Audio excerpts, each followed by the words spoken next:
Disgraced music mogul Sean Diddy Coombs has just been sentenced in New York, and he's been sentenced to 4 years and 2 months in prison after being found guilty of violating US federal prostitution laws earlier this year. The 55-year-old producer and rapper had been convicted in July of 2 counts under the Mann Act, which criminalises transporting people across state lines for sex work. Prosecutors said Coombs orchestrated so-called freak-offs, which were multi-day sex parties in which he arranged for girlfriends and hired male sex workers to engage in paid encounters.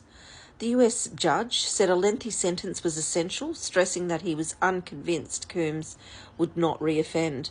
Alongside the prison term, Coombs will serve 5 years of supervised release once he's freed. Now, prosecutors had pressed for a far harsher penalty. They asked for 11 years and 3 months in jail and a $500,000 fine. They argued that Coombs' actions revealed a long-standing pattern of abuse and had shattered lives. They said his case underscored the need for accountability when powerful figures exploit others for sex. In contrast, Coombs' defence team sought to limit the sentence to 14 months, which would have meant a near immediate release due to time already served.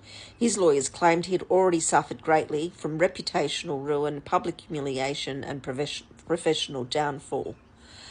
Now, the sentencing hearing stretched over several hours, marked by emotional pleas from Coombs' family. His 6 adult children all took to the stand, begging the judge for leniency. At times, Coombs himself was visibly distressed, bowing his head in his hands during arguments. Before sentencing, he addressed the court directly, breaking down as he apologised for his conduct, and he said, "I want to thank you for finally giving me a chance to speak for myself. One of the hardest things I've had to handle is to be quiet, not able to express how sorry I am for my actions. They were disgusting, shameful, and sick." Despite his apology, the judge concluded that accountability and deterrence outweighs the appeal for mercy. Now, while the sentence was shorter than what prosecutors sought, it was longer than the Coombs team had hoped for. I suppose at least he got some jail time.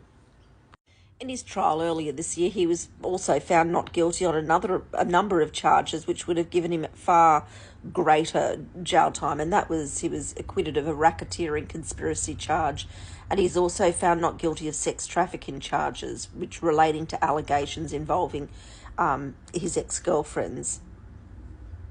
And he was convicted on 2 counts of lesser charges of transportation to engage in prostitution under the Mann Act. Big trial, I don't